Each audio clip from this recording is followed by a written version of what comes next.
Père Michel Savali, bonjour. Bonjour.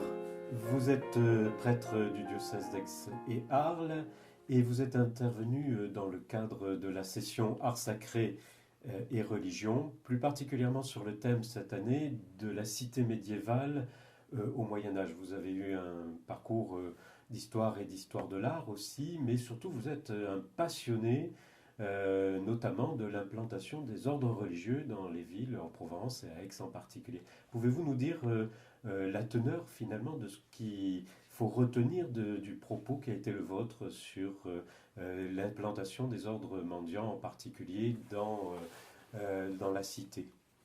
Alors, la cité médiévale accueille effectivement à partir du XIIIe siècle les ordres religieux dits mendiants, essentiellement donc les franciscains, frères mineurs, les prêcheurs, qu'on appelle aussi dominicains, les augustins et les carmes, mais il y a bien d'autres ordres mendiants, mais ce sont les principaux, les quatre grands ordres mendiants.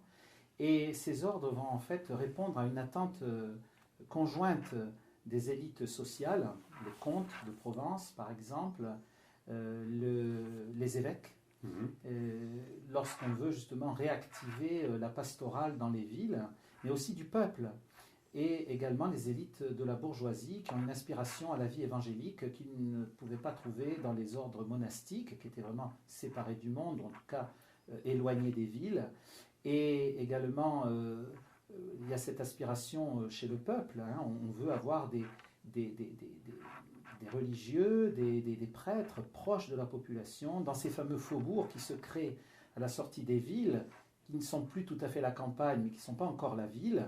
Et donc les religieux mendiants vont répondre à cette aspiration légitime des populations aussi pauvres, ou de l'artisanat, ou du commerce qui se crée autour des portes d'ailleurs de ces villes, et vont créer des quartiers entiers, vont animer la vie de la cité à travers ces faubourgs, et aux grandes dames évidemment des anciennes élites qui voient leur pouvoir un peu entamé, notamment les chanoines, les chapitres des cathédrales.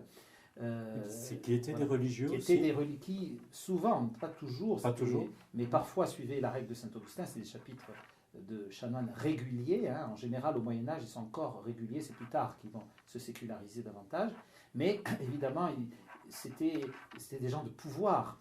Le peuple cherchait des gens plus simples, plus à leur portée, qui parlaient leur langue au fond, qui vivaient un peu leur vie, et les frères mendiants, qu'on appelle mendiants, enfin, surtout les franciscains en particulier d'ailleurs, ont bien répondu à cette attente. Ils étaient proches du peuple, parlaient la langue du peuple, étaient habillés comme eux, pratiquement, avec cette bure et cette corde, hein, en signe de grande pauvreté, des sandales, enfin.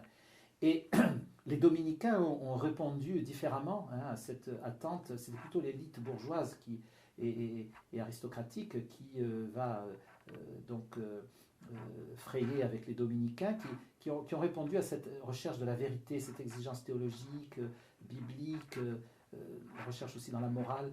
Voilà, donc théologie morale. Tout ça, les dominicains ont bien répondu aussi à cette attente des universités qui naissaient à cette époque. Il y avait besoin de professeurs, d'étudiants. Et donc la création des studia, hein, le studium dans ces communautés, va être un ferment de vie intellectuelle très très riche pour les villes, pour les habitants, et puis va enrichir la prédication, parce qu'évidemment là on passe d'une prédication qui était savante, en latin souvent, enfin inaudible pour les gens dans les monastères, à une prédication proche du peuple, ou en tout cas chez les dominicains une prédication très nourrissante pour les élites universitaires en particulier. Et puis il y a les carmes qui eux vont apporter cette touche mariale, cette tendresse mariale, hein, et puis cet amour de l'oraison, de la prière intérieure, voilà, que les carmes portent depuis l'origine, hein. Il y avait aussi des ordres féminins. Alors, il y avait aussi des pendants féminins à tous ces ordres masculins, les clarisses par exemple, les pauvres dames qu'on appelait aussi les sœurs de Sainte-Claire, qui vont vivre, elles, une vie très cloîtrée. C'est le premier ordre d'ailleurs cloîtré, avec grilles, voiles, etc. Et qui va, malgré tout, avoir un lien aussi avec le peuple, puisque les sœurs accueillaient aussi à la porterie les pauvres, les nécessiteux, et subvenaient à leurs besoins. Et puis il y a les dominicaines, hein, notamment avec ce grand couvent des dominicaines royales, hein, fondé par le comte Charles II. Et ces dominicaines, elles vont accueillir des filles qu'elles vont former dans un pensionnat.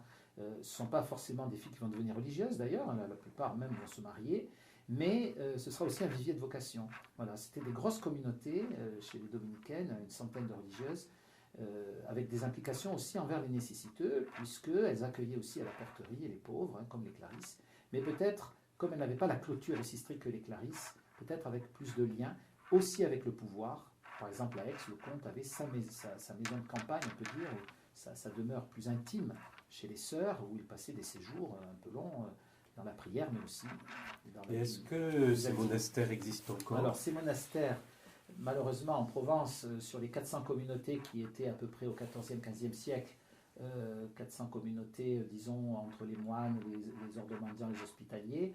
Aujourd'hui, il n'y a plus que 30, j'ai calculé à peu près 30 communautés, hein, c'est beaucoup, c'est 10 fois moins évidemment. Alors, il reste évidemment des bâtiments, hein, il reste des bâtiments, c'est même assez impressionnant le nombre de bâtiments. Niveau patrimonial. Au niveau patrimonial, culturel aussi, parce que beaucoup d'objets qui étaient dans ces communautés ont fini dans les musées, ont fini chez des particuliers, dans des fondations. Mais il reste l'esprit. Oui. Il reste l'esprit et c'est ça qui compte. Aujourd'hui, il y a beaucoup de personnes, je suis très frappé de ce phénomène, beaucoup de gens s'intéressent à ces lieux, notamment les gens qui y habitent. Oui. Moi, je vais beaucoup visiter ces lieux, évidemment, et chaque fois, je révèle, en quelque sorte, en m'intéressant au lieu, que ce lieu a été habité par des religieux, des religieuses qui ont donné leur vie au Christ, qui ont été des agents pour la société, ont apporté quelque chose à la société de très très beau, hein, notamment l'amour des pauvres, des petits, des personnes en difficulté, mais aussi a apporté à la culture un enrichissement particulier par les bibliothèques, les œuvres d'art, etc., les bâtiments, et les édifices sont construits par eux-mêmes. Mais ce qui compte, voilà, les gens sont très touchés quand on leur révèle que là où ils habitent, où ils vivent quotidiennement, il y a eu des hommes et des femmes qui ont prié, oui. qui ont accueilli les pauvres, qui ont vécu une vie particulière, hein, qui n'est pas une vie naturelle, c'est une vie très différente de ce qu'ils vivent, mais ils se sentent comme, voilà, ces lieux sont habités, en fait, ils ont une âme.